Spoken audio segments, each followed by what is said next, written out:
sixth installment of the We the Youth Town Hall series. My name is Iris, and I'll be one of your hosts today. The topic for discussion will be gender equity. My name is Cecilia, and I'll be your co-host for this evening. The town halls are in place for young people to discuss issues that we want the next mayor to focus on, and the NYC Youth Agenda. Our agenda today is community guidelines, what is community safety, present the data, speak up youth experts, expression with the purpose, drop in gems, call to action, and next steps. We will be respectful for one another, have an open mind, feel safe to share our own thoughts, not judge anyone, and enough, let's move on. Oh, if you have any questions, drop it in the chat in all caps. We need to hear from you. If you agree or like something you heard, drop a comment or a thumbs up in the chat. What does gender justice mean to you? Our definition is gender justice is defined by the way the systemic redistribution of power, opportunities, and access for all marginalized people. We must dismantle the harmful structures of sexism, homophobia, transphobia, and patriarchy that have stifled the freedom for people to be who they choose to be, where they want to work, how much they are compensated, and where they can live safely without the burden of bigotry and inequality. Gender justice signifies the intersectional approach that centers the needs and experiences of communities affected by discrimination and oppression because of their gender or perceived gender identity. Our last youth town hall focused on community safety. The top 3 recommendations for the youth agenda will be recalculating funding for the NYPD and reinvest in our community-based organizations, social services, youth programs, and mental health programs, implementing more grassroots Bypac-led and community-led initiatives for ensuring public safety, enhancing stricter gun control laws/policies to promote safety and reduce gun violence. What are your thoughts on the recommendations? If you want to learn more about the other issues that were raised that didn't make it into the youth agenda, visit www.nyc.gov/youthtownhall. Shout out to the winner of the improvised survey. They won a brand new Delta laptop. Now, let's look at some of the data that's on gender equity. We reviewed the research brief created by DYCD's Evaluation and Analytics team, as well as CUNY's Youth Acts Youth Census data. According to the recent data, the Trevor Project did a national survey on the LGBTQ+ youth and mental health needs, finding the following. 63% of Black LGBTQ youth reported symptoms of major depressive disorder, including these rates that were even higher among Black transgender and non-binary youth.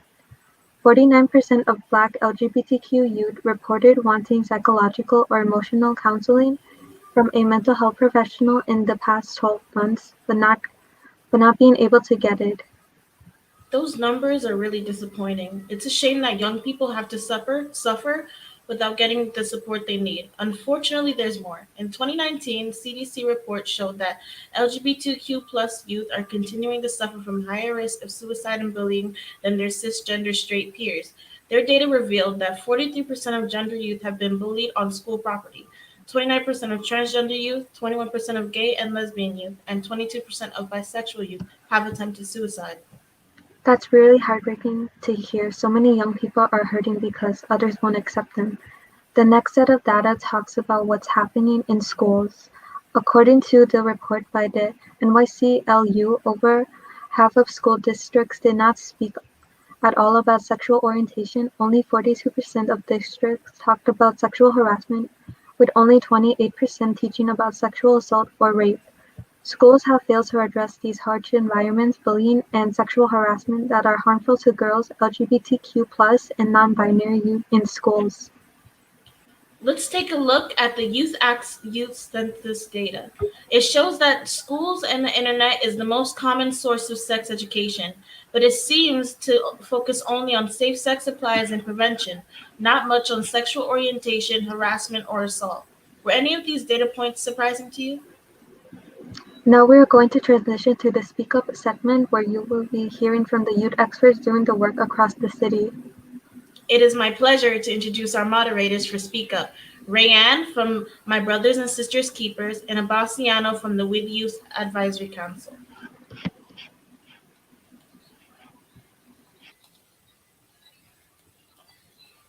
Everyone, my name is Ryan, and I am so excited to be here.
Ray, you were muted.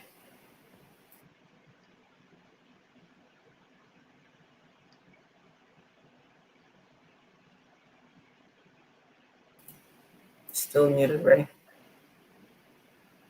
Sorry, everyone, I was muted. Oh my god. So my first question is, how do you define gender equity? And that's for everyone.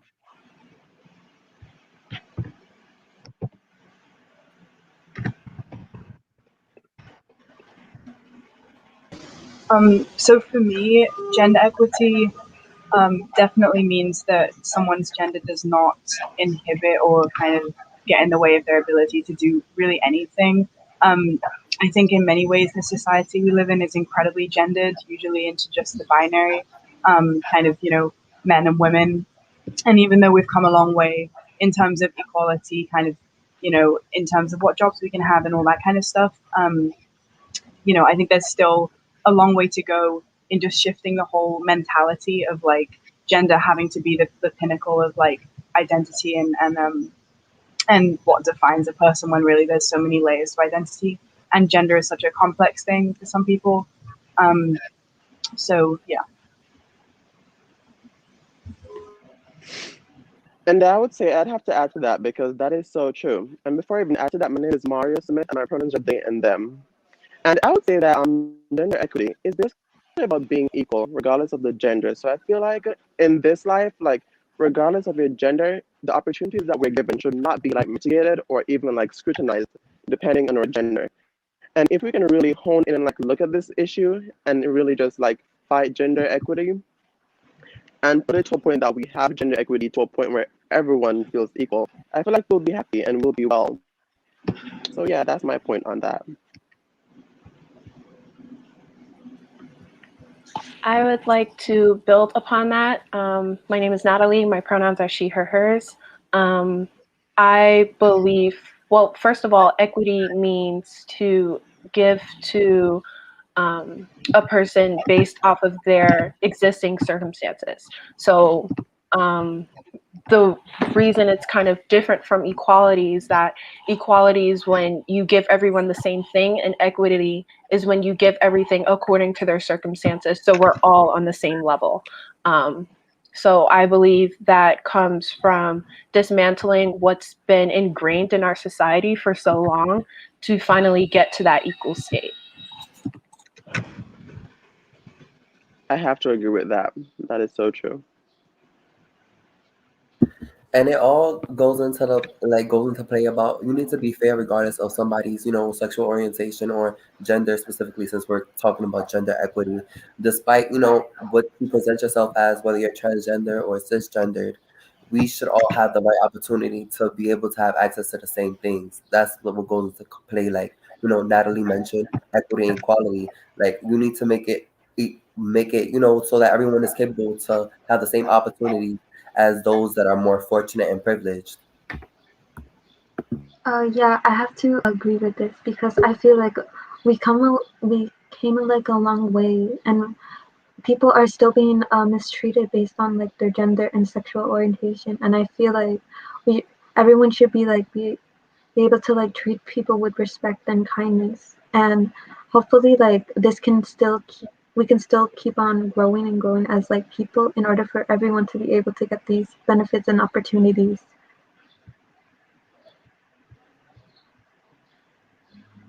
I would like to agree with that. I think it's really upsetting that gender equity isn't something that's normalized, and I think that we really need to fight for it. Gender equity to me really means just treating people the same, no matter who they are as a person, and no matter what they believe, who they are. Yeah, pretty much who they are as a person.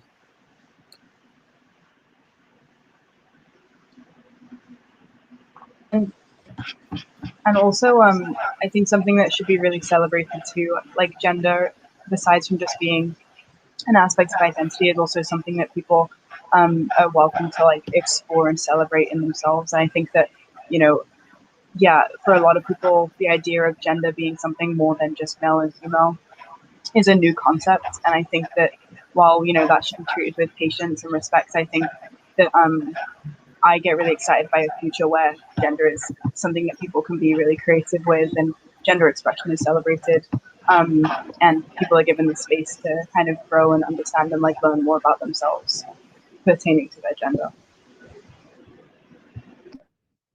Yeah, and I feel like one thing I want to add to that too is that when people hear gender equity, I feel like they think because everyone's identifying with how they feel, they think we're gonna like try and be better than them, or someone's trying to elevate themselves over. But basically, it's all about equality, like just putting yourself on a playing field and just like being equal.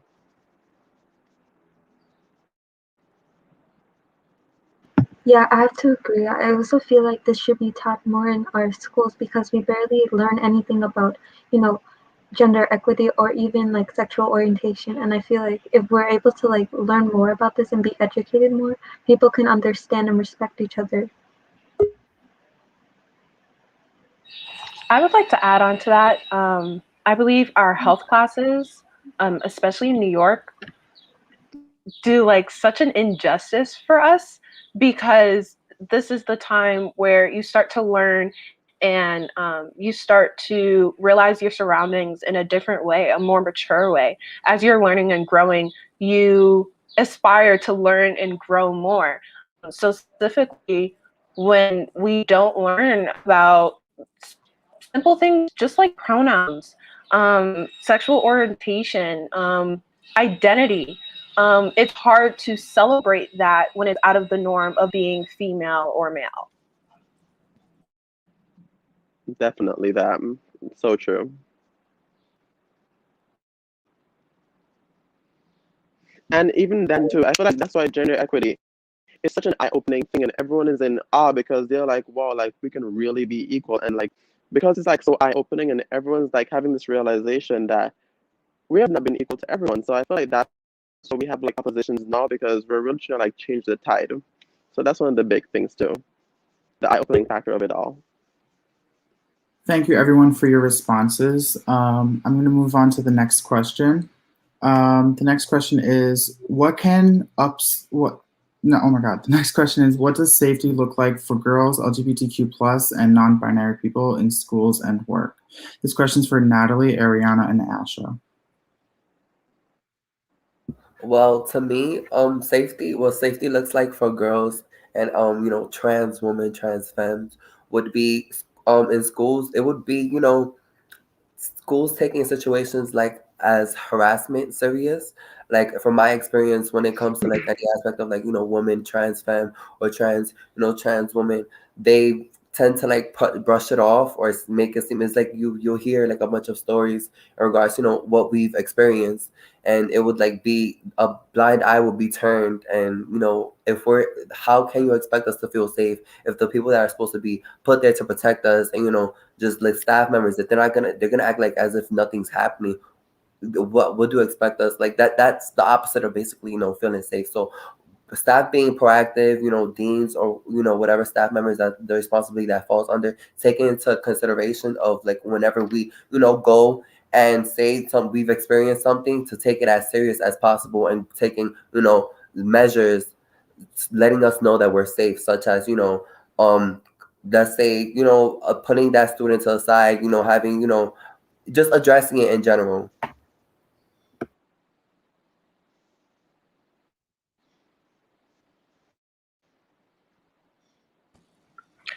Asha, what do you think?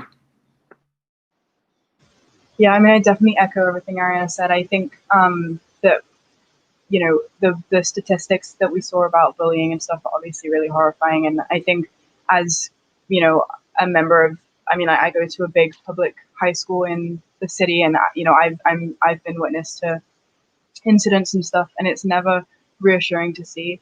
I think progress happens with like normalizing a diverse set of identities, and also education. Like it always comes down to education, and as someone, I think Natalie already mentioned about health class, and I think we're going to go back into that a bit later in the discussion. But that is a class that can be doing a lot more, I think, to just educate people about LGBTQ issues, and trans issues, and all this kind of stuff we mentioned, pronouns. All of these things can become much more normalized, but because of a lack of education, they're still pretty stigmatized, and people bully people that they don't understand. And so breaking down that bridge and like that understanding, I think, is the first step.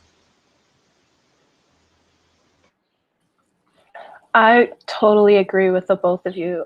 Specifically what you said, Asha. I feel like I would feel safe in an environment that doesn't put pressure on women to avoid sexual harassment / assault, but rather teach that sexual assault and harassment is bad. Like teach that explicitly and out in the open for all people. Specifically when it comes to our dress codes. I don't feel safe in a school that says I can't wear my shoulders out, but there are others who could wear t-shirts. I don't feel safe in that type of environment because in a way, school is your first environment outside of home. You kind of explore really who you are with the friends that you meet there. If everyone in that environment has the similar mindset that this is what it is because it is what it is, I wouldn't feel safe or really comfortable to thrive. Absolutely. I think all of your answers are so touching, and I agree with all of it, and I don't think it could have been said any better. My next question is for Natalie and Asha. Why is it important for bi, people of color, women, and LGBTQ plus people to vote? I mean, for the same reason it's important for anyone to vote. I think, BIPOC, people in the LGBTQ community, are people that have a lot at stake in politics.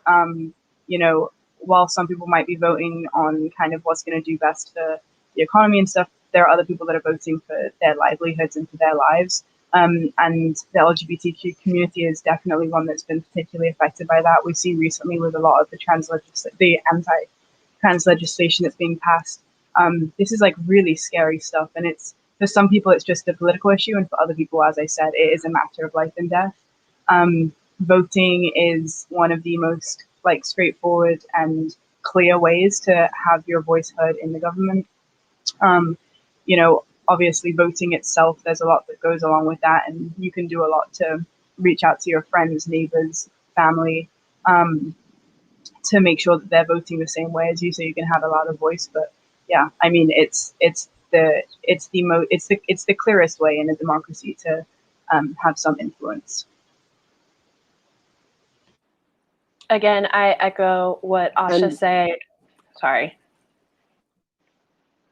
Oh, no, I was just going to add to that, saying that, and really, if we want to implement change, and if we really want to like see the change we're fighting for, I feel like that is why it's very important for us to vote. Because if we have like issues if we band together and like come together as a community, we can definitely come up with solutions once we're in power and once our whole representation is being seen and we're like heard on a national and like international standpoint.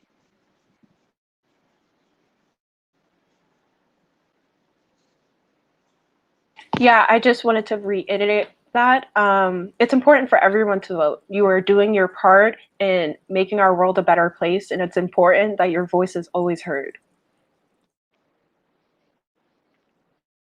Yeah, but I also think that as important and necessary as kind of partaking in like high up politics is, I think we should never forget to look more locally, because I think sometimes that's where stuff can move a little quicker just because of there's less red tape. And I'm a big supporter of like grassroots activism, grassroots organizing that's really taking place by the people and for the people, very literally. You know, get involved. Like there's, especially living in New York City, I'm constantly kind of blown away at just the level of like examples and opportunities that are to get involved. Coming to things like this would be one example of that, but there's so much more, even for people who aren't even 18 yet. I'm not a citizen, so I can't vote, but there are so many ways for me to get involved. And I am constantly appreciative to live somewhere where I feel that I can be involved in politics and in activism, even if I can't do like the obvious thing, which would be to vote. I also want to highlight the fact that, yes, we expect, I feel as though it's not only on our shoulders for us to, go after what we need to do in regards to what our rights. I understand like how important it is for us to vote, but it's not only our responsibility. Like people need to understand, like, government, all people who hold titles in governments, they're as, responsible for holding themselves accountable for the reasons why we experience, the systemic racism, the systemic, oppression that we continue to face, being, a part of the LGBTQ community or Black, Indigenous people of color. Exactly. Thank you so much for your responses again. I want to ask the next question, which is, what can Upstanders/allies do to support women, trans, and LGBTQ loved ones and friends? This question is directed towards Asha and Ariana.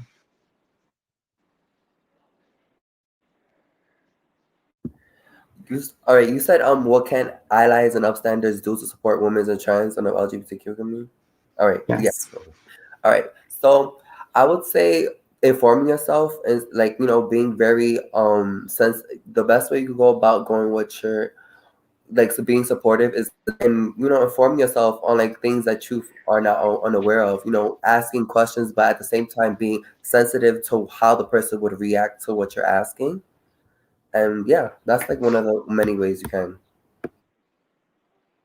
Yeah, I mean, again, I think Ariana said this for a previous question as well about the voting. Like, it's not just the responsibility of the people who identify that way to, to be allies to each other. I mean, like, our community is one that has a lot of tightness and support, but as soon as like cis-het people, white people can kind of take accountability that they are like the many times the root of the problem, and it can become normalized among them, then that is when members of the LGBTQ community, people of color, can like really feel ingrained and included, and not feel so scared to just exist in like these communities we're all a part of.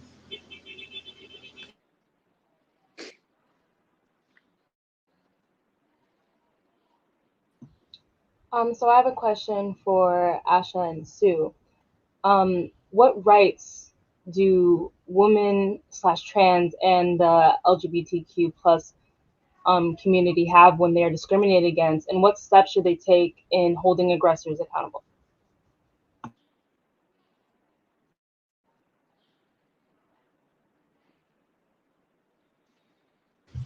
I mean, there are support systems in place. There's a lot of resources on when you look at the New York City Department of Human Rights. There's a lot of resources that you can look through to know exactly what your rights are. I can't recite them right now, but yeah, I mean, discrimination. There are laws against discrimination. You shouldn't be facing discrimination in your school or your workplaces, and if you are, that's an issue, especially in schools. You have the level, hierarchy that you can go through. So reporting it to teachers, to deans, to principals would always be the first step. There should be anonymous ways to do that in your schools. And if there aren't, that's always something you can push for. I know that in my school, I was on student government for a number of years, and one of the things we did was come up with a system where students could anonymously report issues to deans, because a lot of kids will refrain from doing that because they're scared of being found out or snitched on by their peers. So always report. But I think the best thing to do, and obviously this takes time, but would be to make sure these incidences aren't happening in the first place, and that's through some of the things that we've been discussing.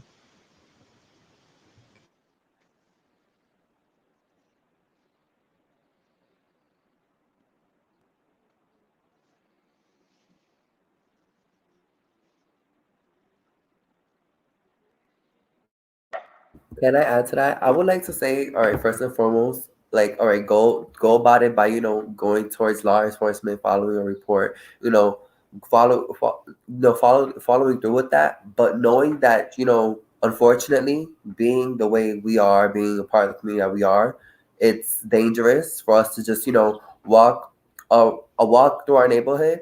So my recommendation for those is to make sure you're protected and you're safe. Try your best to go through safe routes. If you know certain people are in this area and you feel unease, try to go about it. And just first and foremost, like, be safe. Like, I understand it's not it's not our fault. There's ignorance is still alive and awake. But the best way to go about it is make sure you're safe. And yeah. And just to add to that, I always say that I feel like the best way to like get communities together to like avoid these issues is like having a meeting where like the community comes together and like talk and like know each other. Because I feel like once we have a sense of like who's in the community, we can like better like find out who we can look out for and like help protect that person, knowing that they're trans or like non-binary. So I feel like once everyone is like aware of like who's in the community and like who to watch out for, we can have like an extra eye to like help mitigate crime and just also keep someone protected. That's it. I have a question for you guys in the audience. How can gender justice and a feminist group be funded?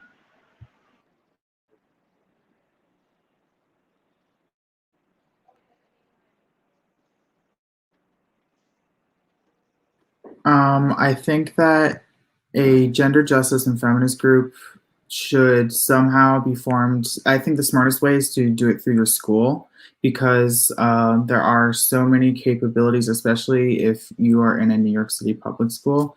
You can talk to your guidance counselor or even try and set up a meeting with your principal and try and figure out how to get that started. And something that I did was when I started a class, like it was like an elective, and what I got was a whole bunch of signatures from all my friends and from other people. And if you get enough, because every school has a certain amount, if you get enough signatures, you can get that class started.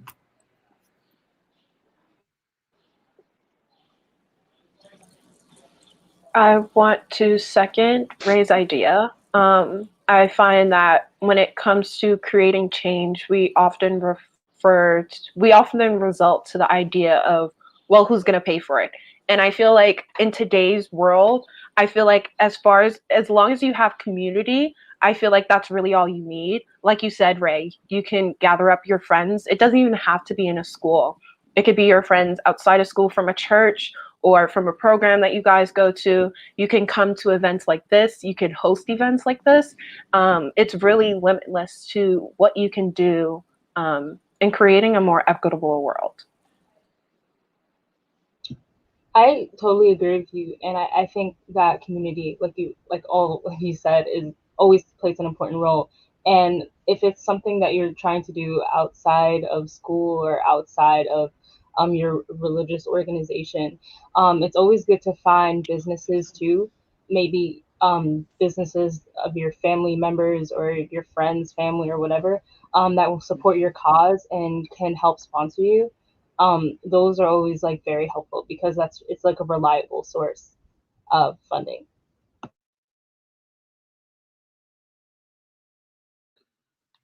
I love everyone's answer, and I want to move on to the next question, asking the question towards Ariana, Asha, Natasha, and Mario. When was your first time taking a sexual education class, and what areas did it cover, and did you feel included in the lesson? Well, I took my first sexual education class in I eighth think I'll speak to grade. this. I would say that the first time was like in middle school, I think, and it was very heteronormative. Yeah, it was in middle school, and it was very heteronormative. Like nothing touched based on like queer people, trans people, and binary people. It was all going in one direction, and I feel like how I felt was at that time I was like, well, maybe this shouldn't be mainstream, and I feel like not teaching that at such a young age, like this is what happens. It really provides or it creates a shunning effect in the mind, saying, okay, then this is bad. Like if I'm not being taught this, then something is wrong here. So I feel like if we start teaching this from like at an early age, then it's gonna create a more open surrounding, or rather a more like inviting area where we can like talk and fully express ourselves. And that in turn will lead to like a brighter future, because if we're talking about it at that age, then it won't be seen as something that alien as we're growing up, because we know that we're all different, and we all express ourselves in different facets. That's it.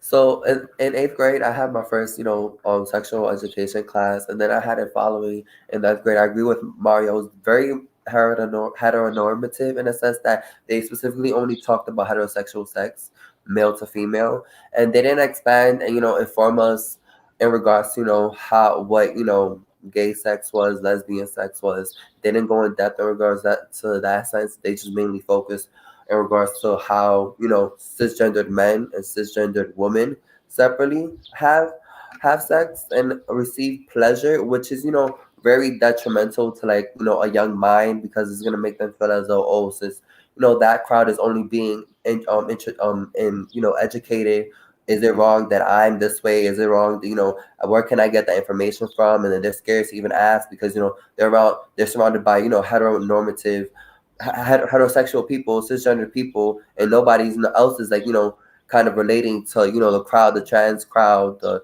gay lesbian crowd, which is it's disheartening. And I understand that's then, but now it's like this needs to be something that's very like taken to action.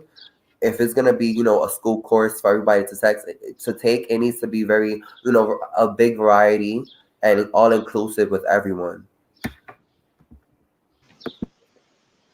Yeah, and I think one of the problems that you get when you have a classroom that is, as you guys have said, focused on kind of like heterosexual relationships and like cisgender people, is that the kids in the class who don't identify that way but may have questions about their own identities aren't going to feel comfortable to speak up and ask them, namely because like they shouldn't feel obligated to do that. No one wants to out themselves in a classroom. But because you don't have the teachers answering those questions, those kids are left in the dark and don't have answers to some really fundamental questions about themselves, or how to be safe and just kind of move around society and the world as they are. But if that's built into the curriculum and teachers are answering those questions without them having to be asked, that automatically like solves the problem, because you have kids whose questions are being answered, but who can also remain anonymous and keep their personal information personal to themselves. And not to cut you off, but I feel like what you said, Asha, is so true. Like it's all about safety, because once we're like operating or like going about this safely, we know what to do and what not to do. And if we know that, then so much can be like mitigated, and like so much issues can be avoided in the future. So I feel like safety is a key point to be taken away from this.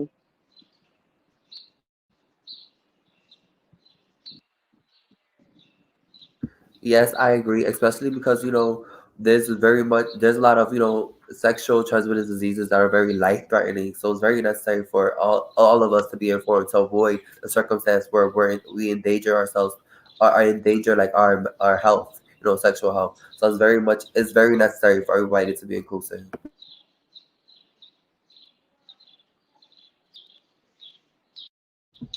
So I hear we talking about like how younger people who are part of the LGBTQ plus community can their self view can be affected by the way sexual education is taught in schools. So my question is to you guys, how do you think social media, which is kind of a big jump, has affected not only the LGBTQ plus community, but also BIPOC women and trans women?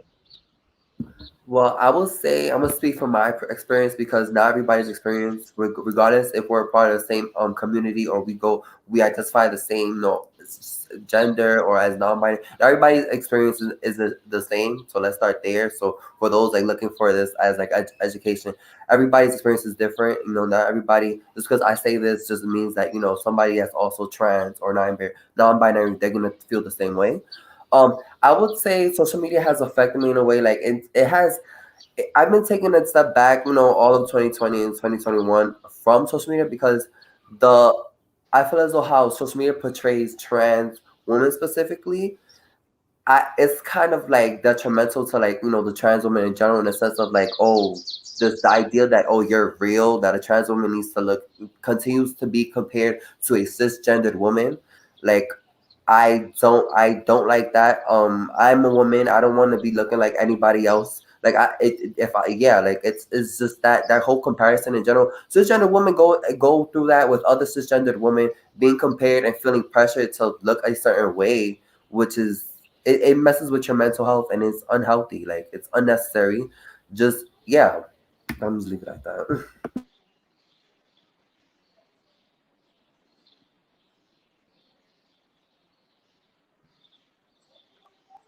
I want to second what Ariana said.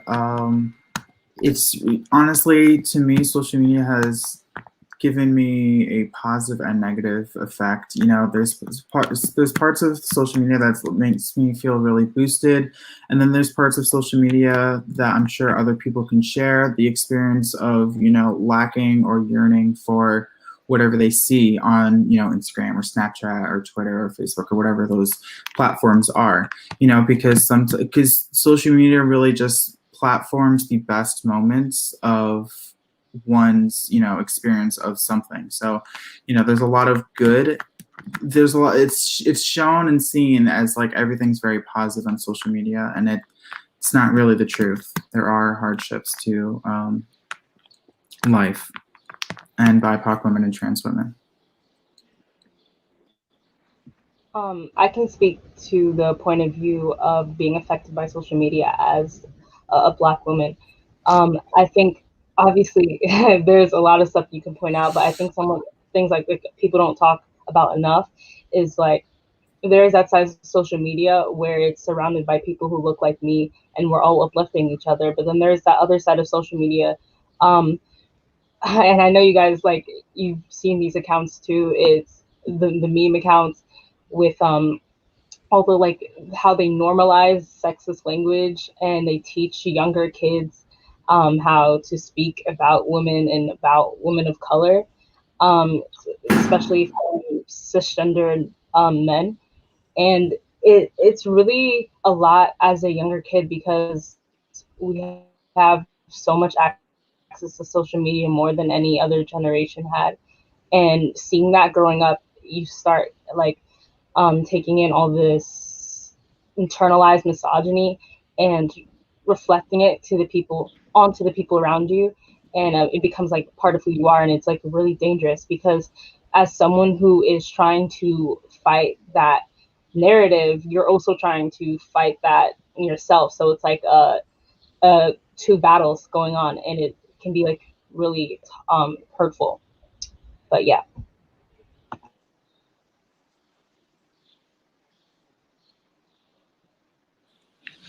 On another account, as a woman of color, I feel like there has been a lot of internalized hate on my end, specifically with just being on social media. It's always very toxic for me as a Black woman.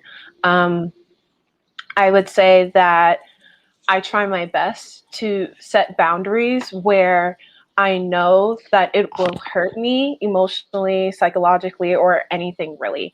Of course, you can't control what shows up on your feed, but I won't follow those meme accounts. I won't look up hashtag beauty or just things that I know that would be, I just try to prevent it as much as I can. And in this world where everything is online, it's really hard to do so. But specifically when you find these communities where, you know, it's safe, like you feel happy to be there, you feel excited to express yourself. I found many organizations that have helped me specifically this year.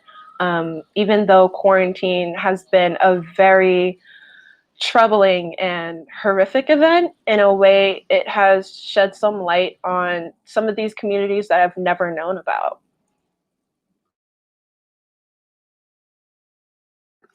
Absolutely. Powerful points have been touched. My next question goes a little bit more towards Mario, Can I add this Natalie, and Asha. Can I add this before we move on? Yeah, absolutely. Another thing I would say that what affected me as, you know, a trans fan would be how there was this trend that went on called quote unquote super straight. It was derived off of, you know, transphobia. And, you know, as you know, being trans, it may be, you know, it just triggered the internalized transphobia I already faced because of how society tries to paint the picture how, you know, people are supposed to be. And the fact that, you know, cisgender heterosexual men think it's okay to, you know, ostracize trans women from cisgendered women and saying that it's cute to make a whole another sexuality that is, you know, it's inadequate. It's completely wrong, and it's just based off of transphobia. It's like it's wrong. Absolutely. And speaking on these negative challenges and experiences that we have all had, can Mario, Natalie, and Asha talk a little bit about some of the specific ways that you've advocated for, you know, this change and the successes and those challenges that you faced?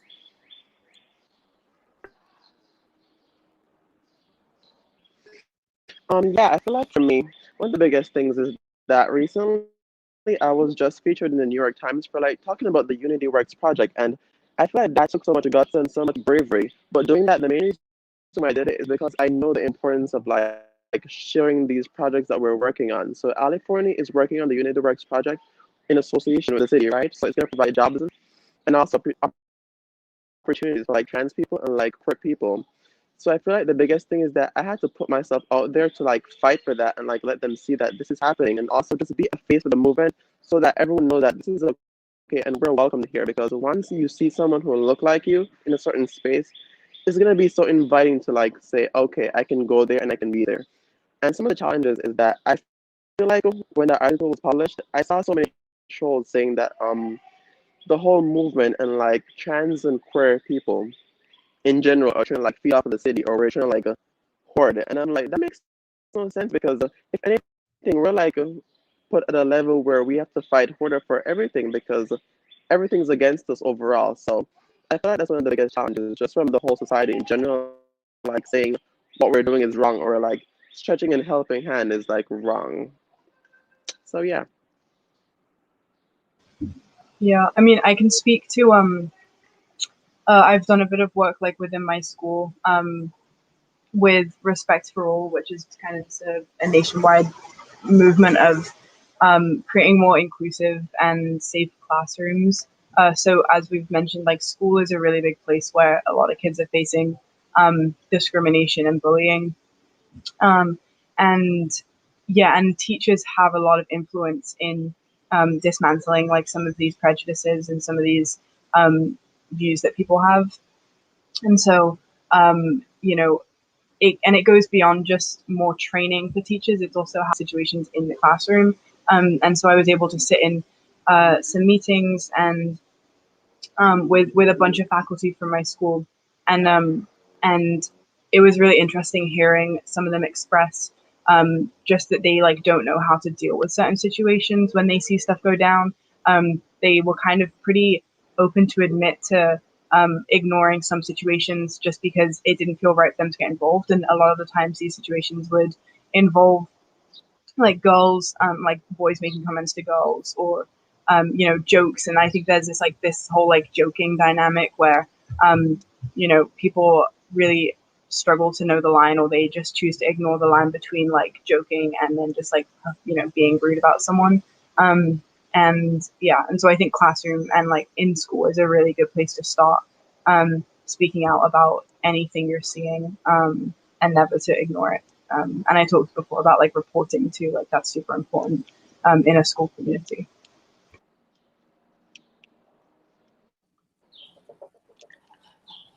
Yeah, for me, I've been fortunate enough to be in a school community that is very open and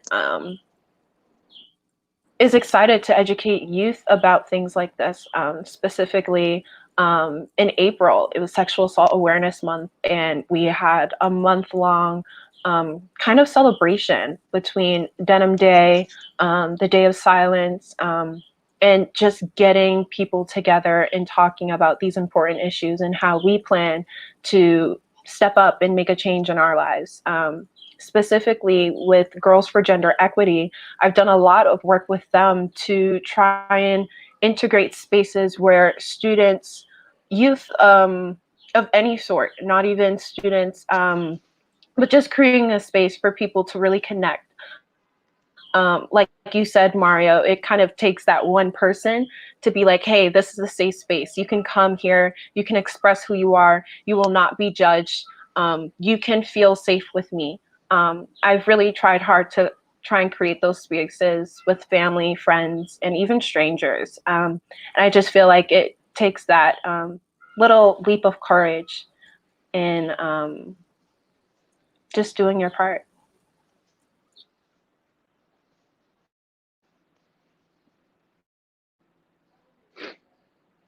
Yeah, I totally agree with the points that you guys made.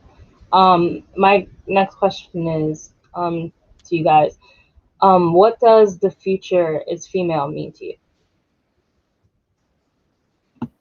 I would say future is female. When I think of that, like just reading that, it makes me like think of feminist, like feminism. But it more, I feel like it has more so to do with, you know, how in the past history, you know, cisgendered men, society has tried to like make women feel less than and incapable of being able to reach, you know, the goals and the hierarchy that you know us as women are very much capable at, are very much capable to do.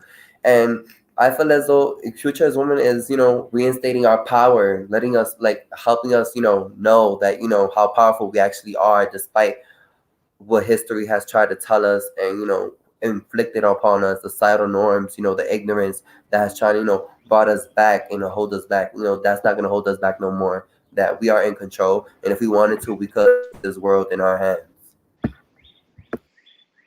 For me, the future is female basically means I feel like whenever I envision that, I feel like I see femininity being celebrated. So like everything feminine, everything like within that reach is just like uplifted instead of being shunned. So like however you choose to express yourself, whether it be like masculine or feminine, like it's all equal. And as I said before, like femininity is just uplifted and like welcomed with open arms.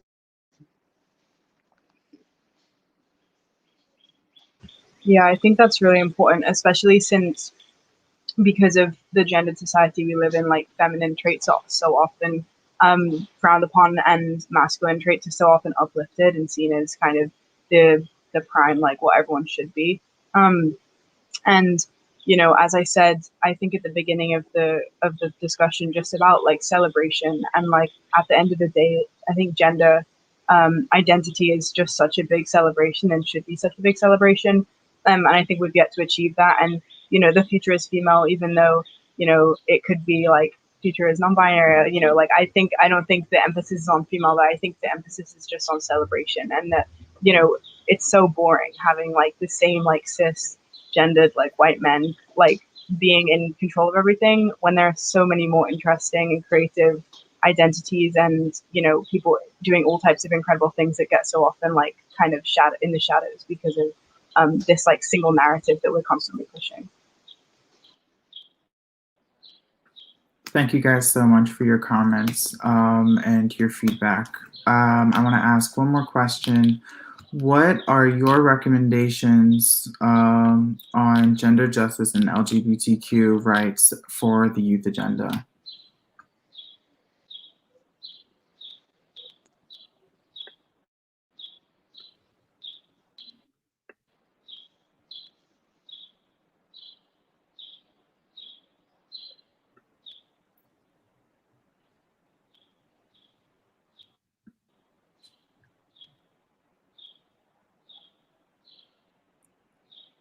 Ariana, what do you think? Well, I need some clarification in regards to recommendations for what, like, just yeah, that's what I was gonna ask. Well, recommendations on gender justice, just like what, how do you think gender justice should be advocated for? Okay, got it.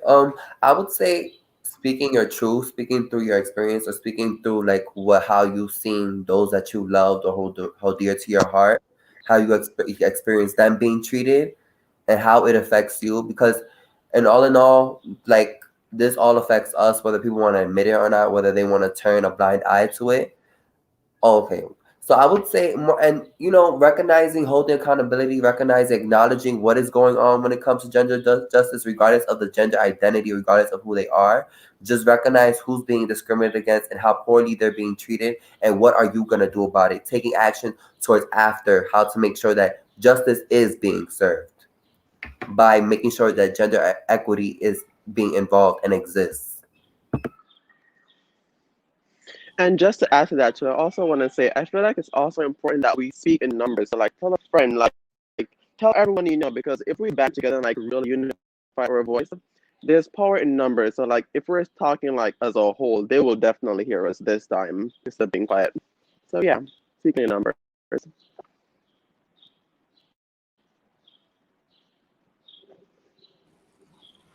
Yeah, to reiterate that, I feel like when you come together and I guess one of my recommendations would be to acknowledge that something is wrong. I feel like a lot of, specifically where our government, a lot is kind of pushed aside and it's not acknowledged like at all. So when you don't acknowledge the problem, how can you possibly fix it?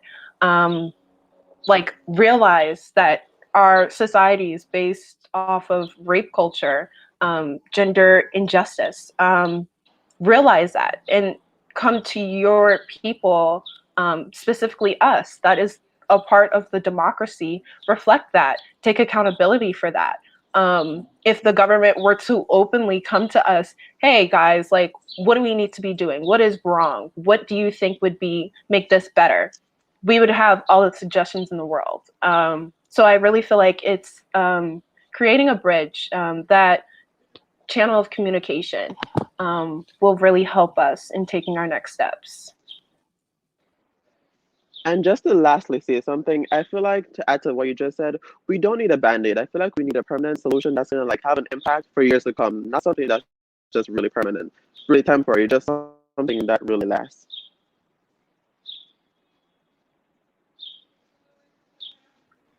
Speaking on the grounds of like, how we want the next mayor to prioritize, just, to close it out.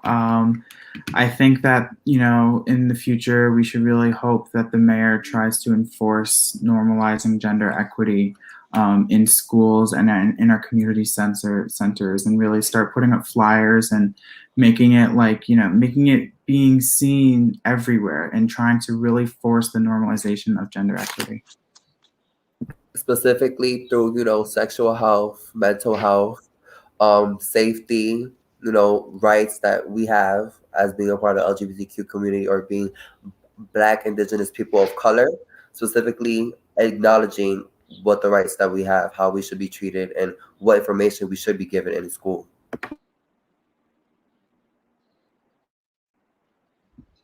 Yeah, I definitely agree with you guys, especially about the sexual health education. The city right now only regulates, requires schools to have the course, but they don't regulate the contents of the course or what grade the courses should be taken at. So I really feel I agree with you guys that the city should take initiative with that problem.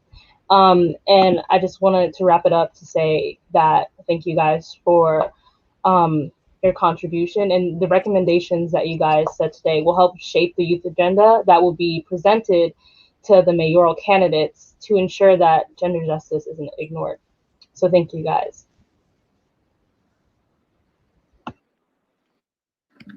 Thank you so much, everyone. Powerful conversation. I really feel good about what we've said. I want to move on to our temperature check. Now, think what were your favorite parts and hold that thought. Pull out your phones and scan the QR code and let us know how we're doing. We really need your feedback.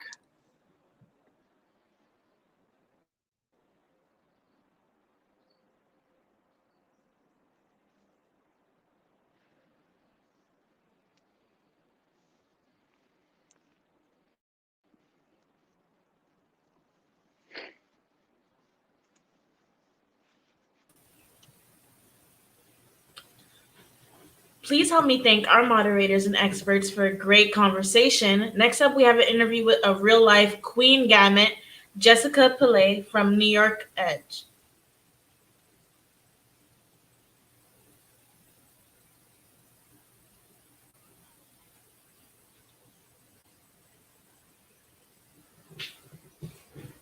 I feel like there are two sides to it because it's not great being a girl in a male dominant sport like chess because my abilities are always underestimated. For example, when I used to go to in-person chess tournaments, I would hear people talking about me saying that they could easily beat me.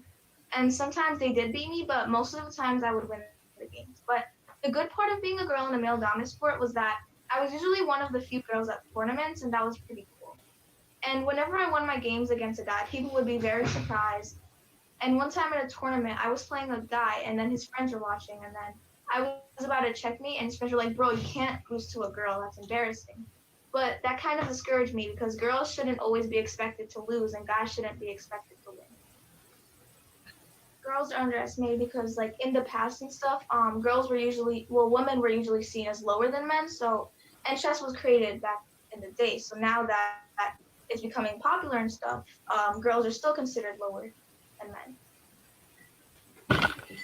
The fact that girls are underestimated, it makes me feel really sad because I think they should give the same opportunity as men are given, and they can be just as good as men in chess. I would change that by encouraging other girls to join chess and probably get more kids into my chess program. To be a strong woman, it means to not let anyone tell you what you can or can't do and to chase your dreams and accomplish a lot of things.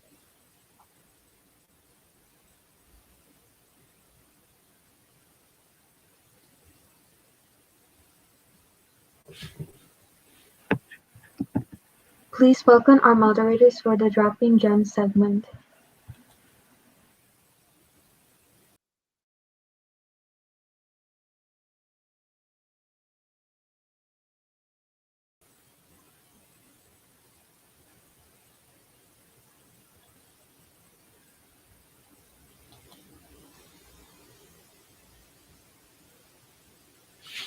Please take out your phones and use your camera to scan the QR code. You should see a link pop up that will take you to the survey. We need your feedback. These town halls are for us, and the agenda represents our priorities. It takes 2 minutes. The link can also be found in the comments.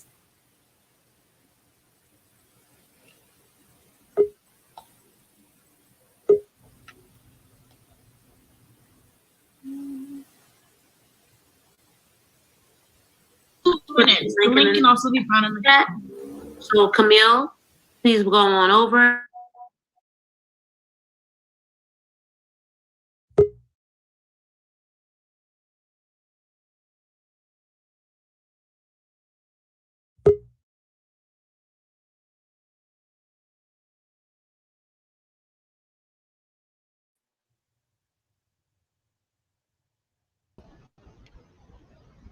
Hi guys, sorry I was having technical difficulties. Thank you, Iris, and hi, my name is Amanda. So let's get started with these dropping gems. Hi everyone, my name is Chelsea, my pronouns are she, her, and I'm a co-moderator with Amanda, and we're gonna get started.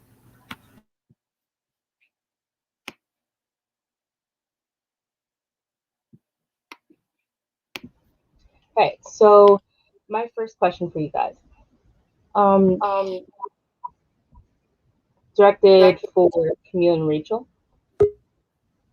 Young people that are LGBTQ plus and transitioning are often victims of bullying and assault. So what administrative protocols do you think should be put in place to ensure that young people feel safe in their educational environments? And what do you think that young people can do to advocate for themselves? So I think that we can't make any place safe. And sometimes if we call one place safe, it implies that everything outside of that is unsafe. But we can make it more welcoming and accepting and give folks the tools they need to support queer and trans youth and empower them to educate, for allies and advocates to educate themselves and learn more about what they can do to advocate for queer and trans youth, because we don't want to make it an extra job of the youth to educate the people around them, right? Like we've got enough to do. Youth need to be focusing on school and their long-term goals and, the normal things that young people need to do. So people need to find what's safe for themselves and lean on advocates and allies, ask for what you need. People might disappoint you. You might need to ask more than once, but as you saw in the last panel, there are a lot of really smart advocates out there, some youth, some adults. And another thing to do is to look for signals of competency, like are the spaces that you're in, are people using gender inclusive language? Are they asking for and honoring people's pronouns? Those kind of things, like allowing folks to use the names and pronouns that feel right to them in a space make a big difference. We really, we make a lot of changes as we grow. The band that you love when you're 12 years old is probably not your favorite band at 20, unless you have really good taste.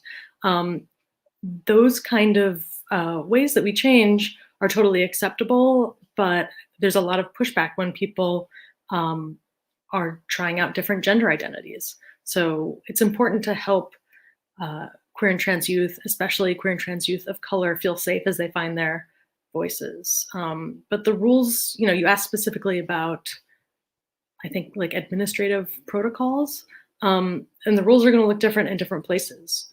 If you have a job, you want them to be sending you a paycheck with the same name that's on your bank account.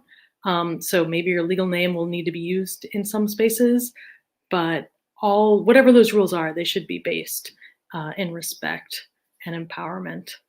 And I will pass it back. I think you asked Camille. Yes. Hello. I completely agree with what Rachel said. I think it's really important to note that while we want to champion safe spaces, there really is no such thing currently as a safe space. We're trying to make spaces safer for LGBTQ youth of color, women, these spaces that are often marginalized. And oftentimes youth that are oppressed in these ways advocate for themselves as best as they can, but it's more along the lines of the systems that are put into place. And I think the experts in the last panel brought up a great point that as much as you want to advocate for yourself, you really can't unless you change the way that we think about these rules. And you asked us about administrative processes, and I think it's really important that if you are entering these spaces, these schools, these doctors' offices, these workplaces, it's really important to find someone that you can trust, especially as a young person. It can often feel like the weight of the world is on your shoulders, but you're not alone. There's so many people here who can help you, who are on your side. And it's really important to just ask for help. Not everything is going to come easy, and much of these things are skills that you learn, and they take practice and they take time. And you have to not only feel like you're accepted in the spaces that you're in, but you do have to feel safe in order for any of these things to come to fruition. So I think that while it's important to advocate for yourself as a young person, it's much more important to try to address these systemic issues that are in play at the same time. Yeah.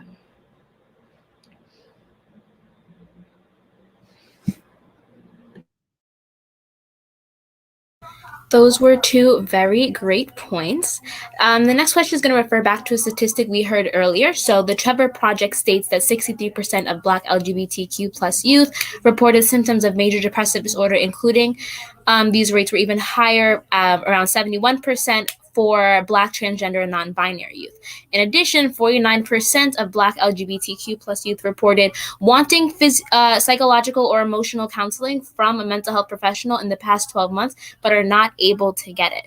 So despite this data, resources are clearly not accessible to these two populations. So what are some intersectional barriers to receiving this kind of help? This question is more specifically towards Michelle and Rachel, but anyone else can chime in.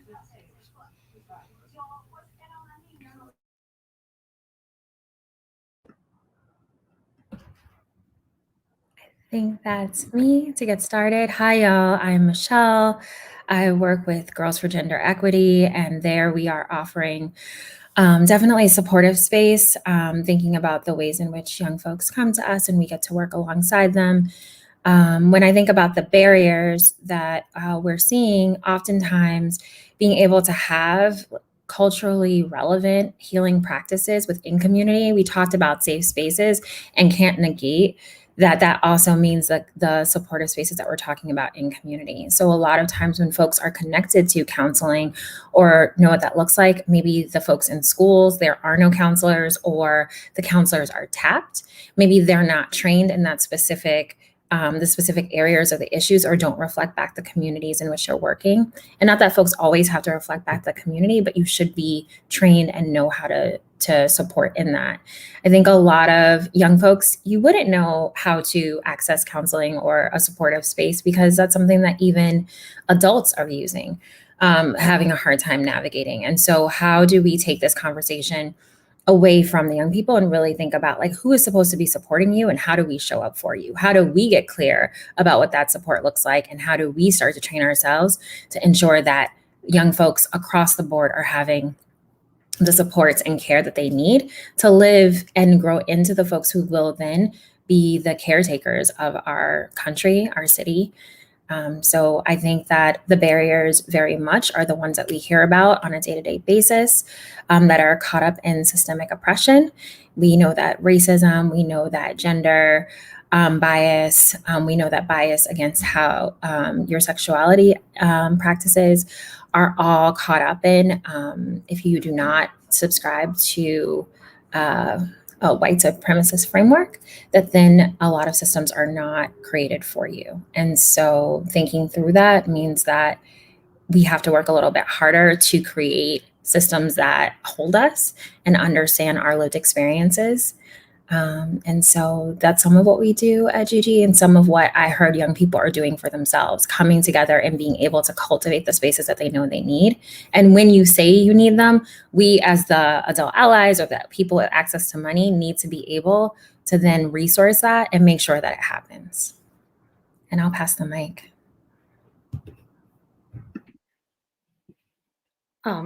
Everything that Michelle said, right on.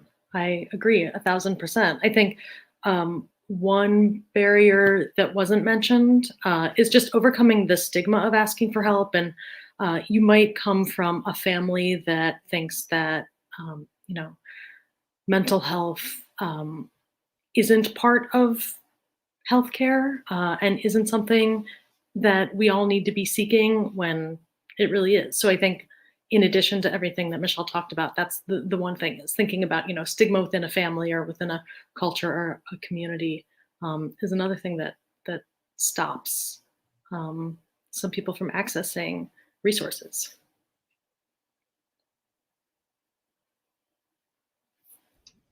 Yeah, definitely. You guys have made really valid points. I completely agree with what you said, especially coming from a family too, or let me not be too personal, but a culture that doesn't put mental health at the top of the list, if that makes sense.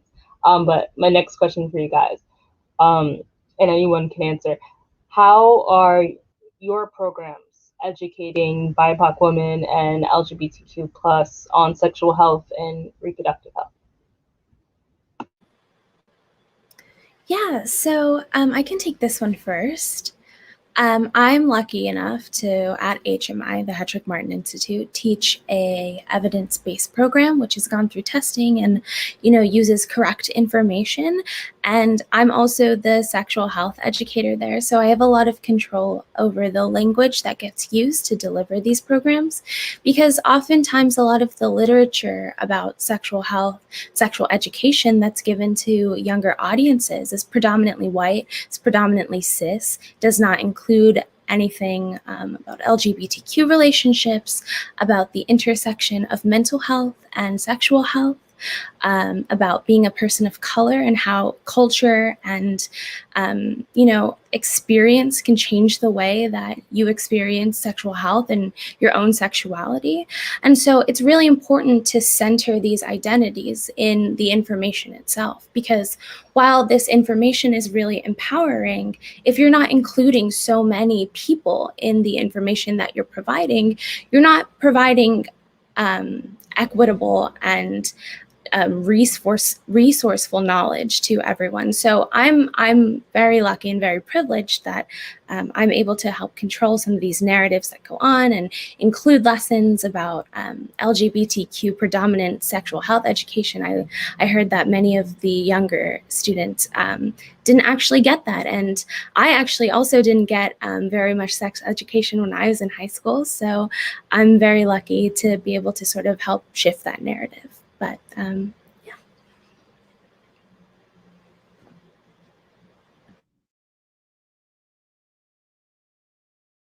I'm really, oh, Michelle, would you like to share as well? Go ahead. No, you go. Okay, so I'm glad that you brought up the language, because in the previous segment, someone had mentioned the language that's used on social media can be very detrimental. So how does social media and just the media in general contribute to the culture surrounding rape in our country? And how has the Me Too movement addressed this issue of male misogyny? This question is geared towards Taryn and Rachel. Rachel, you can go on ahead first, for sure. It was a long question, and I didn't see it coming. Can you give it to us one more time? Sure. How does social media or media coverage in general contribute to the culture surrounding rape in our country? And how has the Me Too movement addressed the issue of male misogyny? Okay, thank you. So first, I want to say that I feel really lucky to have not been a teenager in the time of social media. I think, I did a lot of dumb stuff when I was a teenager, and there's no record of it. And I love that and worry about it for our youth today. But I think that social media does a number of things, right? It normalizes problematic language. It normalizes body, all kinds of negative ideas around bodies and what is good and what is healthy and attractive. And I think that one of the big things that happens on social media is that people are turned into things. So a person is turned into an object or just a body part. And when we turn people into things, it makes it much easier to do violence and dehumanize those people. And so you see that happening across different realms. So that's the bad news. I think social media also is a powerful place for community to gather. I was, a queer kid in Texas, which I wouldn't recommend if you're given the option, in high school, and it took a lot of work to find community. While I think today on social media, you can do that much more efficiently. So I think that is a really good thing that happens, and also is a place where people can come together to undermine rape culture. There are organizations like Bypac that do specific trainings or allow people to tell the stories. The Bypac NYC website has a map where you can, zoom in on a specific location and read the narrative what happened there. And I think that the Me Too movement and other media campaigns have worked to really name harm and begin to dismantle that harm. And that is really powerful. I'll jump in. I love everything that you said and have said during the duration of this time. So thank you. I've learned a lot from you. And I would say, as a young woman using social media, the thing about the Me Too movement is that I think that there is this. I've seen a lot of narrative about, back in my day, this isn't something that happened or existed. But the thing is back in so and so's day, it's just that it wasn't talked about. It wasn't. People were not held accountable for their actions. Unfortunately, right now there are still people that aren't being held accountable for their actions. And I think that the positive, there are many negatives, but one of the positives of social media is that in so many ways it has been a tool for justice. It has been a tool for us to demand more, especially from our leaders, and demand more from our communities and demand more from our society as women, for all people. So that would be the positive, I think, on a large scale for doing so. However, we cannot go on without acknowledging that there are damaging aspects to media and social media in this realm. So it is a frontier that I think we are still working towards understanding and getting our arms around. But I do think that as a community, we can absolutely use social media to our advantage in this case. And again, really demand more from our society, from our leaders, and from those in power.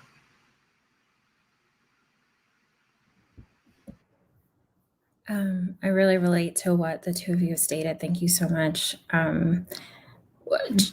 Tarana Burke, who is known as Coining Me Too, was at our organization when the viral moment hit. And some of the things that I always think are important to name when we talk about Me Too is that even in that moment, like, her as this Black woman advocate for sexual violence was erased and had to be brought back to the forefront. And so when we talk about the intersection of who is Me Too for, very much understanding that it started out of work that she was doing in schools alongside young people, to where there were workshops that were happening in schools and young people being like, me too, right? At a very young age, and the erasure of that. And also then being able to name that in this moment where folks speak about it, a lot of times it's related to workplace culture, or it's related to adults, or it's related to certain people who look a certain way. And so the beautiful thing about social media is that young people can speak to their stories. They can find folks who they relate to. They can be in the middle of the country. They can be in a rural area or a city-based area, and really find community. I think when we think about the impact of social media in general on anyone, it's going back to the same conversation about power. And if someone who is causing harm is going to find a way to usurp power over that person, whether it's social media, whether it's something that's happening behind closed doors, that's the way in which folks who cause harm use these moments, is to then extract that from people and to try and take away that power. So I do find that with the play with social media, that there's a way to also reclaim that. There's a way to bring that which is often hidden forward, and a space to find community. And I just wanted to also name that, like, a lot of times young people who I've worked with have directly said, me too, was that for me? And then it's really specifically like things like the R. Kelly documentary, or specific things that are happening in their community where they're linking to that. So it's not always the name in the naming of Me Too.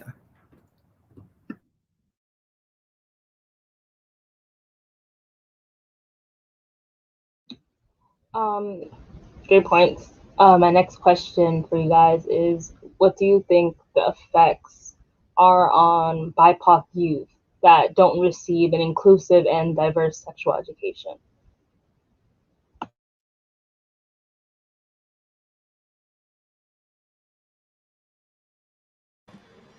I can go first. I think the implications will end up terrible. It's like if you're in a classroom and you're learning math, but you're learning it in a language that you don't know. You might be receiving the information, but you're not receiving it in a way that's accessible to you, that you can even really understand or try to understand as part of your own identity. And I think that's such a difficult position to be in because it is the position of so many young people throughout America. I think in places, especially where sexual health education isn't being regulated, it can be really damaging for youth to be hearing information that directly opposes what they're learning in their class to themselves. And I think it's really important to be inclusive and diverse when you're talking about sexual health education, because every person has their own identity. And just because you teach something in this way or you give information in this way doesn't mean it's necessarily going to apply to everyone. And so you have to do it on a case-by-case basis. And I think that's what's so neat about my fellow educators being able to adapt and being able to be flexible in these spaces that are LGBTQ predominant, spaces where it's women only, spaces where there are people of color. And you're able to cultivate these really great communities because of your shared experience and also receiving the shared information. So I think it's really important.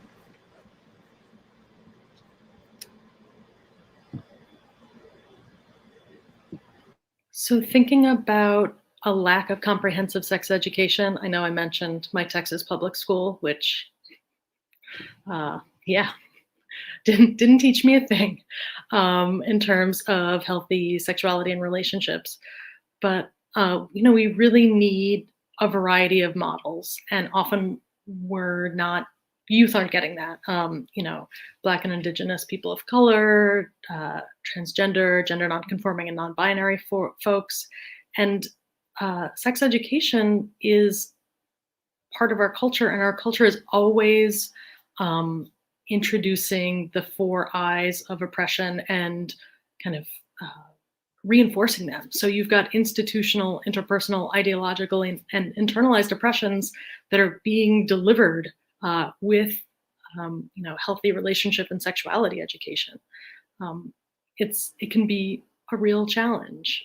The Seattle sex advice columnist Dan Savage talks about queer youth. He's specifically, I think, talking about young gay men having this superpower because it's part of their sexual culture to ask, what are you into, when they're having, a hookup, whereas cis, straight teens aren't. And then you see all of these wordless sexual encounters in the media. It does a real disservice to people. There was a recent article about what inclusive sex education needs to have, right? It needs to be representative of all different kinds of bodies and including, different racial identities. It's not just, it's not vanilla, although that's often what that education looks like. But we need to be having conversations about consent starting very young, right? You can talk to young kids about who they want to hug and not hug, which can lead to later conversations about healthy sexuality and navigating those conversations. We need to acknowledge that that sex can and should feel good, right? Like you need to figure out what feels good for you. And there isn't just one way to do it. There are very few models of healthy communication and conversations. And then so many barriers to sexual health resources. Stigma. Maybe somebody thinks a question is not okay to ask. Access. You might be in a place where you can't get to a sexual health clinic that has competent care for you. And then especially cost, right? It's something that we don't think about it, that it's not part of our whole care around sexual education and healthy sexuality.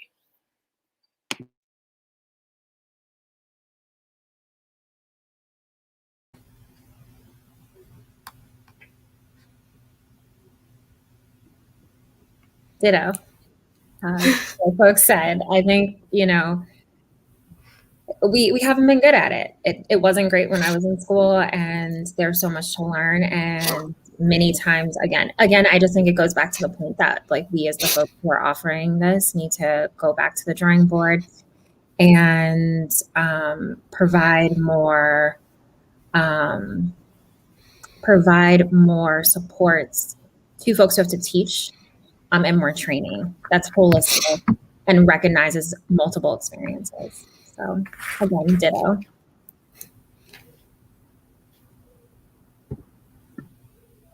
So right before we transition to the next question, I did just want to add that in relation to some other implications, Camille had mentioned that there's a lot of quite negative ones. And just to give more like specific examples, we do see higher rates of we see higher rates of STD transmission and STIs. We do see a lot of unwanted or unplanned pregnancies within the BIPOC and the LGBTQ plus community. And this is a direct correlation to the fact that they're not getting the adequate sex education that they should be getting. So you guys did a great job at explaining how that can be very negatively impactful. The next question is referring to the history of sterilization on women of color. So what are some of what has been done rather to alleviate the boundaries to equitable healthcare or reproductive healthcare specifically for trans women of color and just women of color in general? Do you guys have any programs within your organizations that offer places for women to go help to have help to receive quality healthcare?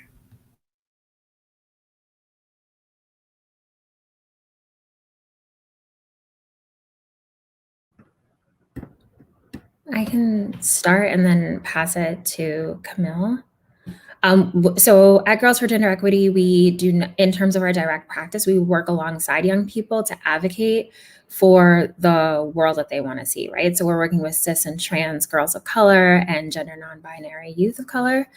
So we're not offering direct reproductive healthcare or health services. However, what we're doing is supporting in bringing the message that these things are needed and that they should be funded.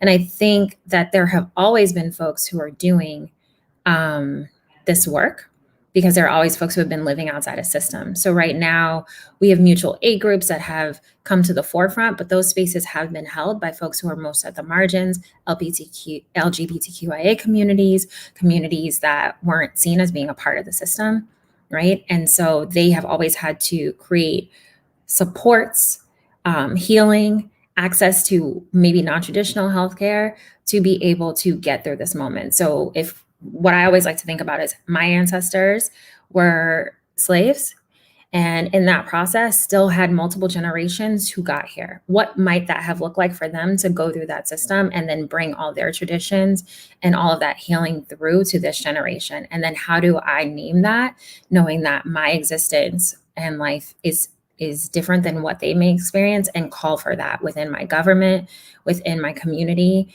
and within my family. And I'll pass the mic over to Taryn. Hey.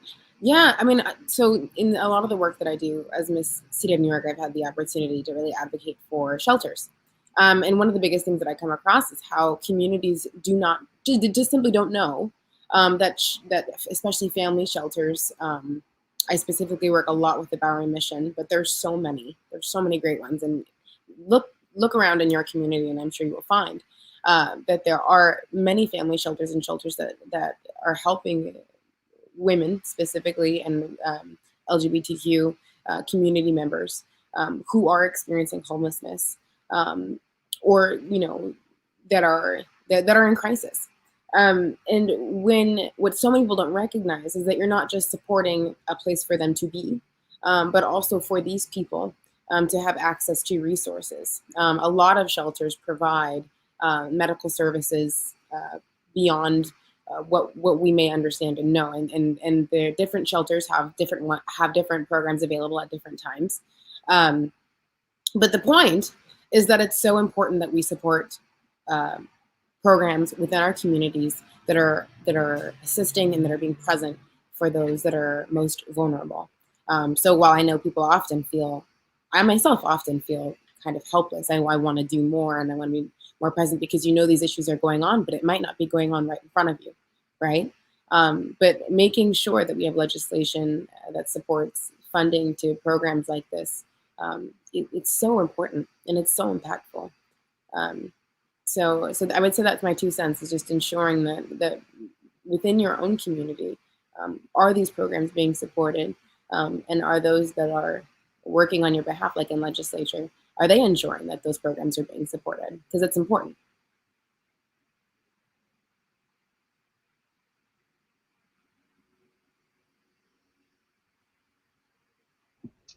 Yeah. Again, very powerful stuff that we're talking about. It sounds repetitive, but it's true. My next question is, historically, what movements and policies have had an influence on women's rights? And this is directed for Michelle and Rachel. Great, thank you. I think the foundations of our country, we know, are rooted in power, and really thinking through creating whiteness and supporting power through that channel. And so anything, and also patriarchy, right? We're talking about gender. And so then when we think about women's rights and the intersection of that with race, knowing that the civil rights movement, the right for voters' rights in this country, as well as the abolitionist movement. So when I think about these are very different specific moments in history, and thinking about the abolitionist movement and conversations around how do we eradicate slavery within this country and include people in. There's a difference between getting rid of something and then deciding to connect folks and allow folks to integrate into a moment, or to even just have space within a country.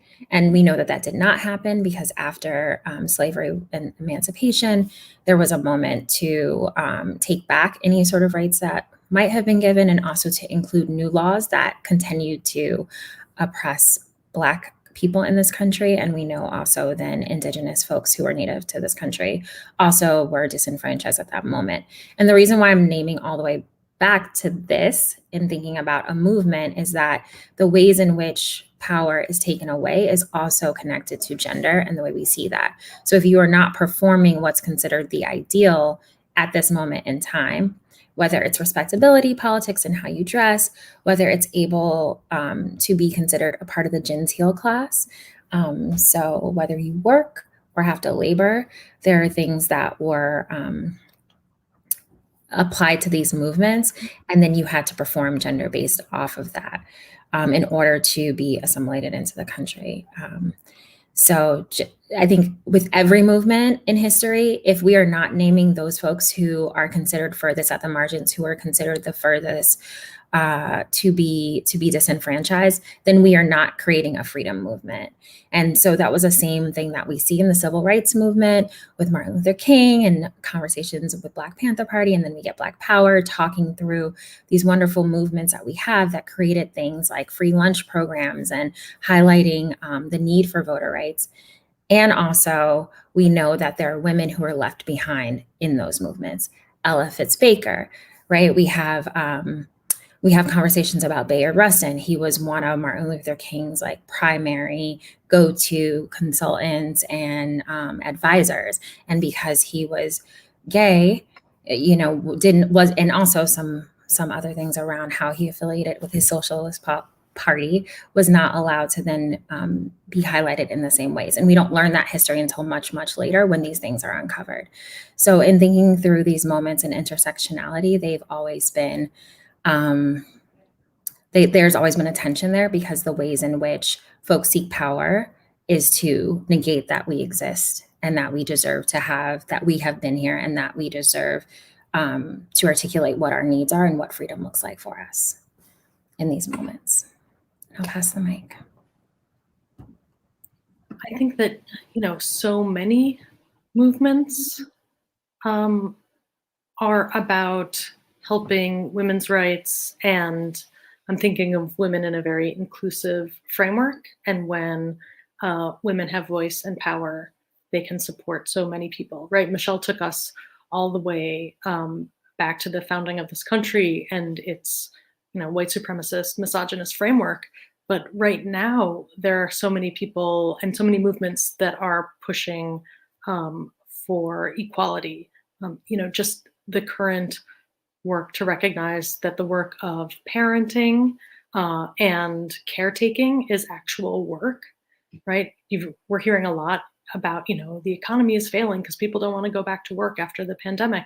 But we need to be supportive of recognizing that, right? Like taking care of children is real work. Working towards pay equity. I want to think more about Tarana Burke coining the phrase "Me Too" and having that movement explode and really bring voice and attention to really important things. If you're looking for a documentary, the She's Beautiful When She's Angry does a pretty good job of looking at the broad lens of the second wave of feminism and its flaws. But things like voter protection, even looking at district attorney races, right? District attorneys decide what gets prosecuted and what doesn't. So that is a source of great power. Thinking about current people in the fight, Letitia James, the current Attorney General of New York, is just had a success against the NRA. So thinking about gun culture and gun rights are really important. And the increased visibility of trans women and amplifying the voices of trans women of color who are often some of the most marginalized within the community and often within the feminist community are all places where we see the rights of women being amplified and expanded, which is so important.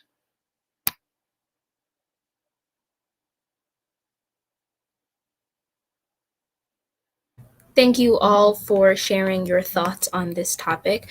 It was mentioned earlier when we were talking about the creation really of the Me Too movement, how the Black experience when it comes to feminism is slightly different than the white experience. So when it comes to the discussion of feminism, how would you guys explain the difference between the BIPOC experience in relation to feminism versus their white counterparts? Taryn, would you like to start? Sure. Well, I feel like one important thing to acknowledge is that of course, anyone can be a feminist and believe in feminism, but it's important to be aware of our privileges and our power. And so I would say that women who are a non-person of color, non-Black or white women, or even myself as someone who I'm mixed race, so I recognize that I do have some privileges, which is a whole long conversation to have. I don't know if we have time today to talk about all of that, but we have to acknowledge the levels of privilege and power there. And so white women can make great strides in feminism, but also they have an opportunity here to be allies, to be advocates, and to speak up for what matters, but also to make space for the voices of those who are often go unheard or are disenfranchised. And so they're able to use that power. Now, granted, we're all in this together, of course. I don't want to minimize that. But again, it's important that we recognize that within our own group of women fighting for power, not even just women, but of the belief in equality, the belief in equity. I mean, that really is what feminism is in the willingness to fight for that. We all have to acknowledge that we have a different lived experience, but those different lived experiences can absolutely help us in that fight and on this path. So I think there's a lot of power in those differences.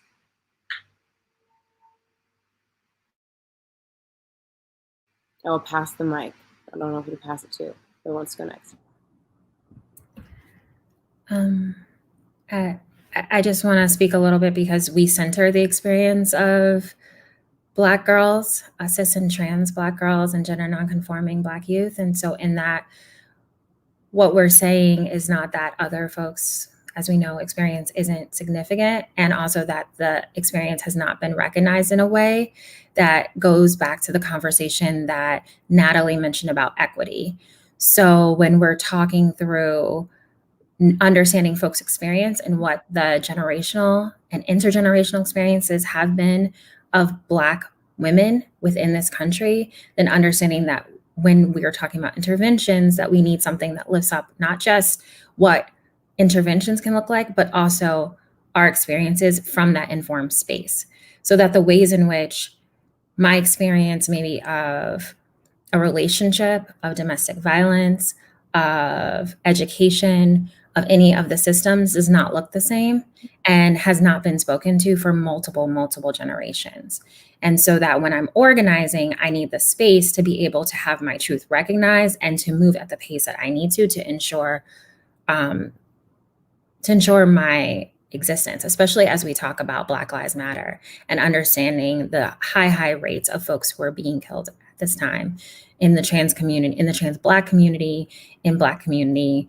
And so being able to name that and have that articulation, we're at a really new moment for our country, because it's not that people haven't been screaming and naming this for so long. And now to be able to name it and also talk about then what does gender justice look like also in the context of that, which makes this an important moment. And it is a different experience. So we need to be able to name that and have that uplifted at the same rate as everyone else. Thank you both for sharing your thoughts on that question. The last question, just for the sake of time, I hope that everyone can respond with just one or two quick thoughts. But what are some of the biggest challenges that you think appear in the women's rights movement and the LGBTQ plus movement? Anyone can start.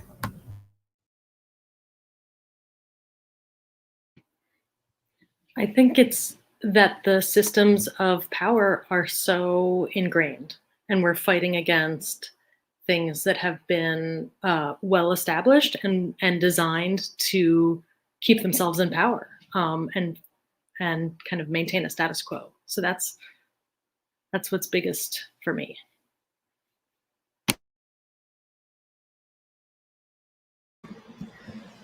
I think to sort of go along with what Rachel said, fighting for women's rights and fighting for LGBTQ rights and fighting for gender justice is always going to be an uphill battle, because we're always fighting against those in positions of power and those who have privilege. And so it's always important to note as many resources, as many tools, and as many allies as you can when you do these types of things, when you're working towards dismantling these sorts of structures. And just know that, yes, it's not all upon you. And yes, it can feel soul crushing. And yes, it feels like the weight of your world is on your shoulders. But just know that there are so many of us who are fighting this fight together.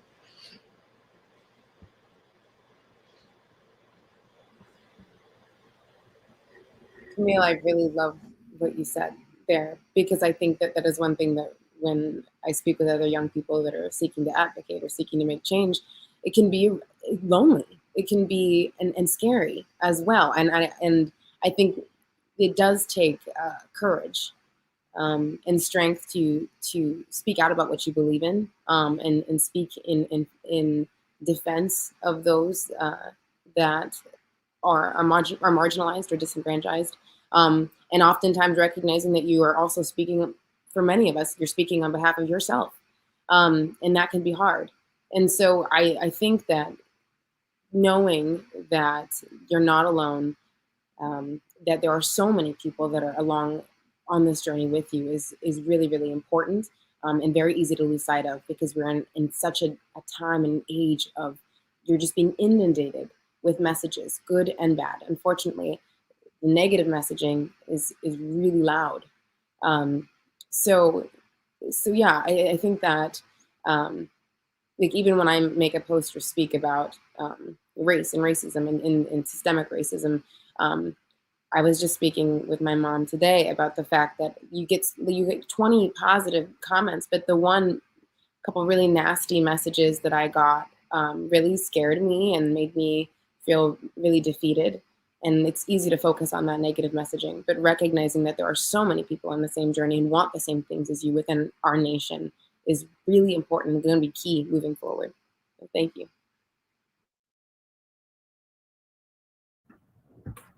Thank you for this space and for this time.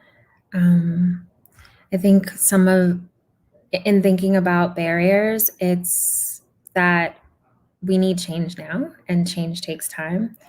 And as we're going through this moment, knowing that folks really do need resources, and echoing what others have said about being able to come together, being able to support, and knowing that folks are not alone and that we are out here.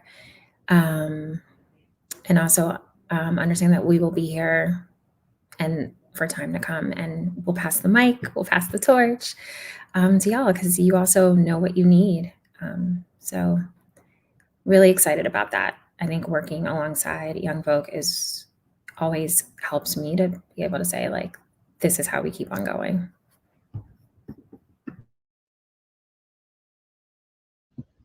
Thank you guys so much for your expertise. We really appreciate it, and I agree with what you said, Michelle, about youth advocating for itself and doing the work that it needs to do, because I think it's really important.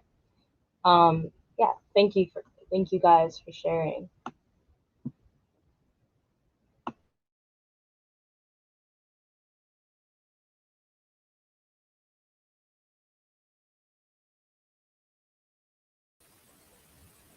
Again, please take out your phones and use your camera to scan the QR code. You should see a link pop up that will take you to the survey. We need your feedback. These town halls are for us, and the agenda represents our priorities. It only takes 2 minutes. The link can also be found in the comments.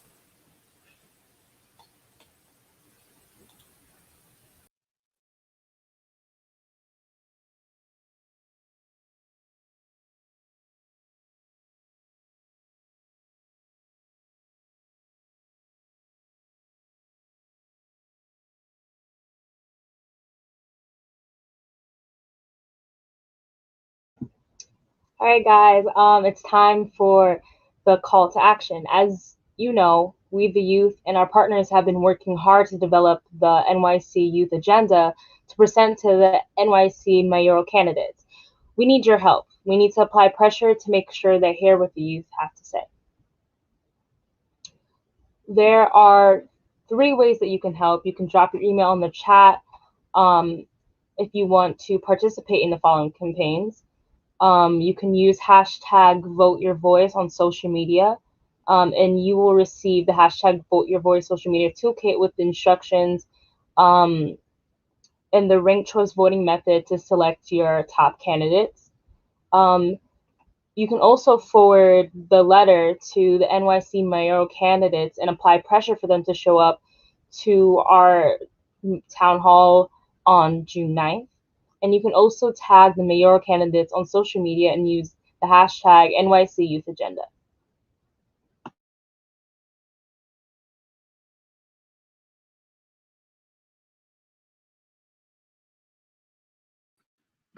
Thank you all so much. The previous conversation was absolutely amazing and so powerful. I was behind the scenes just totally resonating with everything everyone was saying. Here are some important dates to keep in the back of your mind. May 28th is the deadline to register to vote. If you are 18 and over, please make sure you register.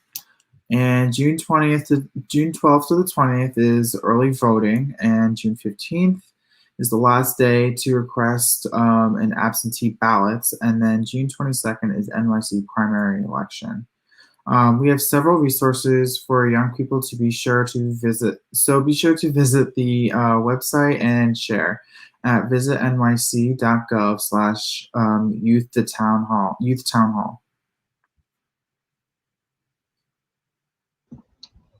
We'd like to thank our partners, Ali Fournay, HMI, PACE, LGBTQA+ Center, Miss NYC, NYC Commission on Human Rights, Girls for Gender Equality, New York Edge, and Intergenerational Change Initiative for coming out tonight.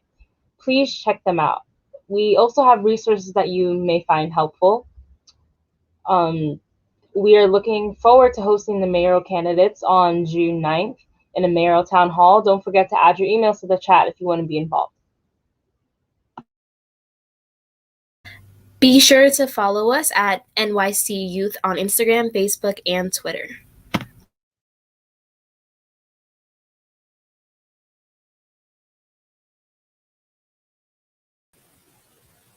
Thank you for joining us, and look out for information on our social media pages. Bye.